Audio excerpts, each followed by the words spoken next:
Great day of work. Right back to it, right? Recapturing the work ethic. That's what Wednesday's about. We did that. Guys were flying around, notably just, Nick Scott, Jordan Fuller, Xavier Woods, that group of safeties. I mean, just showing up in the run game, the communication and all that was excellent, just from what I observed. But a really good day of focus on that side. Offensively, we cranked in some good noise, really challenged the guys as far as snap counts concerned, timings of motions, things like that, making sure we got that communication. It was hard. It was really challenging, and this is the day that should be hard. We should challenge them and push them that way. So really good stuff to work off of. Just talk about the Saints really quick. A defensive coordinator that I've had a chance to coach against for a bunch of years, of course twice last year, but Dennis Allen, just that defense, they challenge everything. That's what's great about that defense is there's no freebies. They're up in your face on the perimeter. They load up the line of scrimmage, and they play tough against the run. So you got to work for everything against this group. And a fantastic challenge for us right off the bat.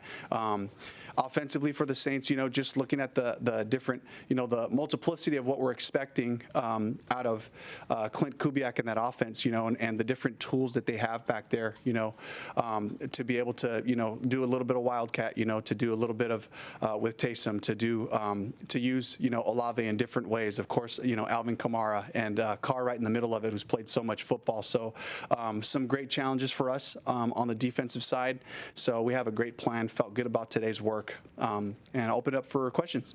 What is the latest on Xavier Woods? I know coming out of Yeah. he was working his way through injury. He looks great. He's ready to roll. You named 4 captains today. Yeah. Shaq, Derek, Bryce, and Sam. Yeah. I know initially you said that you wanted to do one per each phase. Yeah. What made you go with Brown and Thompson? It was the people spoke, and there was a lot of votes for both guys, and I just said, great, that's exactly what we want, is for guys to identify that leadership, the people that stand for what we're about here, our play style, playing with great effort, great enthusiasm, toughness, playing smart, and finish. These are guys that finish everything they do, and so I love that they chose the guys they did because they really exemplify what we're looking for from our team. What does it say about Sam that he got named a captain when he basically missed all of the summer and training camp, was out there on the field with his teammates? Yeah, it's just what he represented, in the past, and the type of heart and passion that he plays the game with, the energy that he brings when he's out there.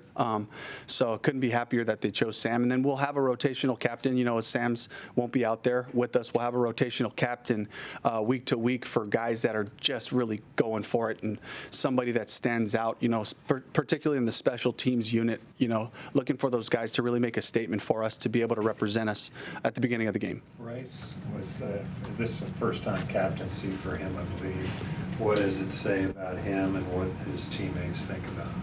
I mean, it was all but unanimous as far as the offensive captain vote for Bryce. And it just talks to his consistency, the way that he comes to work every day, his demeanor, the way that he respects people, talks through things with the skill players, talks to Corbett, as they're getting things, organized up front on the line of scrimmage. And so, that's the guy, that's the guy that you're depending on to have that type of leadership, where he doesn't have to say a lot. You just got to be consistent and be the same guy. He values that. That's near and dear to his heart, and it certainly showed up this camp. A back has been added to Tommy's status. Yeah.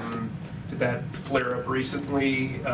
And what's your level of concern with both Ian and him not practicing? Yeah, it's something that we've been managing. So we're really trying to ramp those guys up and see if they're ready to play. We're going to take this thing through the whole week, with Tommy and Ian, 2 guys that we're certainly counting on, but we also have to be smart, and we have to, get the rest of the group of tight ends ready to go in case they're not able to join us. Miles is known for his receiving ability. Are you guys concerned at all about the finger?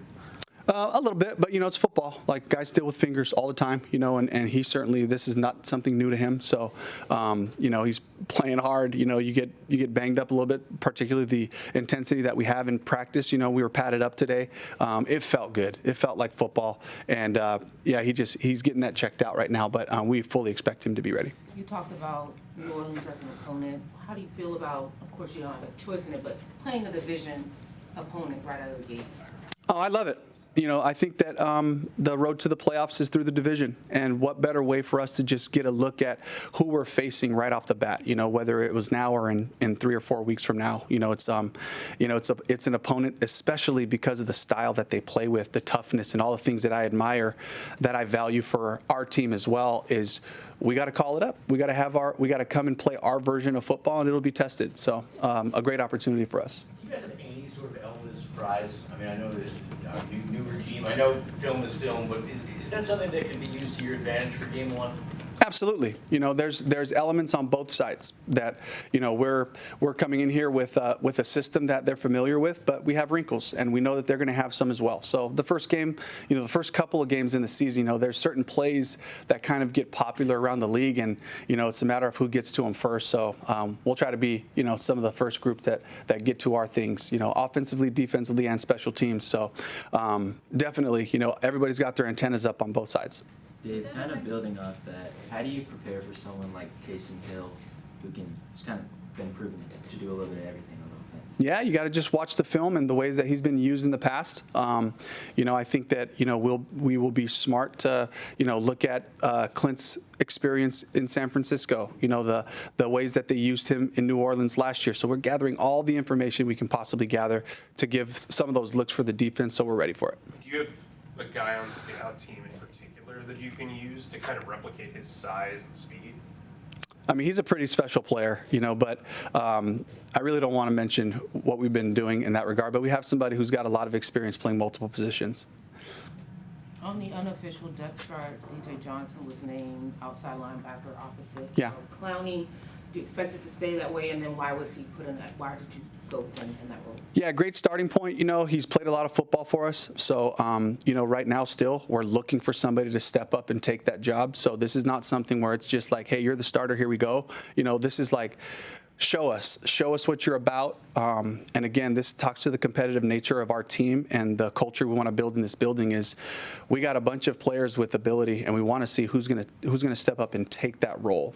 So you're gonna see a rotation as we go with that whole group. Why did Caleb What's that? Why did Caleb not work out? Yeah, Caleb Vaughn, I thought he had a really good role that he was starting to develop for himself, in terms of special teams. And we were looking for somebody to be a dynamic game changer as far as the pass rush. And we added some people to our roster and to our practice squad that we'd love to take a look at to see if they can give us that spark we're looking for. With that said, out opposite Jadeveon, there's not a lot of experience there. Yeah. Is that just going to be a trial by fire kind of thing? Absolutely, yeah, and play them early and see what we got there. That's been something that's kind of ingrained in my DNA. Is let's get information about the players. Let's not be afraid to play young guys on the offense or the defensive side. Let's get them out there. They will learn the football. We will be all better for it when we get into week 6, 7, and you go to the finish of the season. The more you play these guys early on, we can get them game ready. But we can't be afraid to expose them to that, and we got to live with some of the lumps. Dave, obviously you were here last year, but how much has been talked about, and how much have you talked to the players about, how much motivation is there to kind of put that last year behind and then start new this year? Yeah, that was an old conversation. That's a spring conversation. We've been talking about today. Like, can we capture Wednesday? We win games each day. They don't just happen on Sunday. And so the focus is really, who are we today? And really, if you look at the roster and the turnover that's happened, it's a new thing. It's something new that we're going to become, which I'm excited about. And that's really been, the tone that I've taken with the team, and the tone the team has taken as well, is like, we got a bunch of new guys to play with. Let's learn each other. Let's figure out a style that we know how to play with. Dave, you mentioned that turnover. How do you kind of create that chemistry and that team vibe when there's a lot of moving parts and people coming and going throughout the summer and spring and even last week? Yeah, great question. I mean, we rely on the guys that have been here, that I've talked to through the spring and through camp, as I continue to put our play style in front of them, showing great examples from practices in camp of this is what we're looking for: attacking the football, rallying to the ball, the great effort plays, whether it's a backside receiver blocking on a runaway, or whether it's a backside corner chasing a run that gets out, or another play that gets out. So those type of effort plays, those are the things that we celebrate. And the way to create our culture is on how we celebrate the things that are important to us. And so, and then of course, there's an element of leaning on the leadership of this team. They know what I'm expecting. They know what our coaching staff is asking of them. And for those guys to really onboard the newcomers as far as how we practice, how we prepare, the way the way that we compose ourselves in this building, and how we treat each other with respect. And so, it's an ongoing thing that we're going to continue to be creating with our culture. But the fact that we do have new faces and a bunch of young guys that have been with us through camp, these are guys that we're going to be able to build the right culture with this group. Dave, in your game planning, how much are you going back and watching what this Saints defense did maybe against the Tampa Bay offense and your scheme versus against maybe this Panthers personnel? Yeah, it's a great starting point. Let's see how he attacked us, and we had different personnel. We had different players in some positions, so they may treat defenses a little bit a certain way, but in terms of how they played us, those are valuable games for us to look at. And then just going back to other teams that have similar offenses, looking at the way that they defended offensively, the way they try to attack our scheme. There's our defensive families around the league. Ajero is fantastic at the way that he uses his staff to get all the players on the same page as well. But we have some familiarity on both sides of it, playing a division opponent. The Panthers twice, the Bucks twice. So some really good information. Which of the youth players helped turn the page on last season since they weren't here? And how did they do it? How did they go about sending a message that last year doesn't matter? Yeah, I think it's just the attitude and the way we approach our work. Looking at Robert Hunt, Damian Lewis, Austin Corbett being at center, the way that he communicates and pushes guys. Certainly Taylor Moton, who's just been so consistent, a guy that we count on a lot. Deontay Johnson just never quits on plays. He just continues to try to find space throughout the whole timing of the play. So guys like that. Defensively, we added five players really from this scheme. Ashawn Robinson, Josie Jewell, Nick Scott, Jordan Fuller, guys that have familiarity with this scheme, and so they know how to prepare, they know what to expect, and how to kind of show everybody how we communicate and how we go about our business. So those are some of those guys that have been impactful. To follow up on that, Ashawn and Josie in particular, they're fitting this group. How much do you think they can help the run defense, which seemed to kind of have its lulls last season just from the tape? I mean, from playing them, the run defense was pretty solid, seeing them twice, but we certainly added a big, powerful man in there. And then Josie, again, the communication with Shaq inside, and the way that they're tied into that front, those guys will certainly help. Dave, it's going to be an evolution, obviously. The roster's evolved since your arrival and Yeah. all through camp. What is your, and it will evolve through the season, but as Yeah. you go into week one, do you have a sense that the identity of this team is what you were going for, or will that continue to grow week by week once you start having games that count under your belt? Yeah, these are valuable games. I really don't know, honestly. I know what these guys are about in this building and at practice. I can't wait to see what we're about during the games and the personality of this team that comes together. And while I get to set the format of what our culture looks like and the type of football we're looking for, they're the ones that make it. They're the ones that make it special. That locker room, those players, in between drives, talking through things, troubleshooting things, coming back, that finish mentality, that's going to come from our guys. And I'm really excited to see who emerges as we start playing real football and things get hard, to see who we can count on. What's the leadership moment you've seen from him, Who's that? Deontay? Oh, yeah. What's the leadership moment you've seen from him not on the field? Honestly, it's just the consistency, his professionalism, the way that he takes in information, the way that he prepares his body for practice is just such a great example for the other guys to see.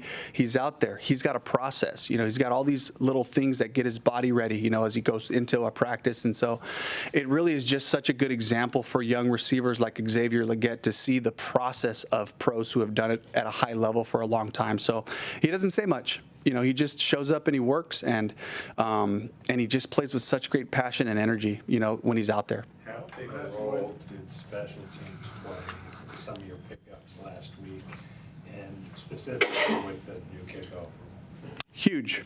Lonnie Johnson, John Radigan, and certainly the guys that we've kept around here, Jamie Robinson, making an impression on special teams, Claude Cherilus.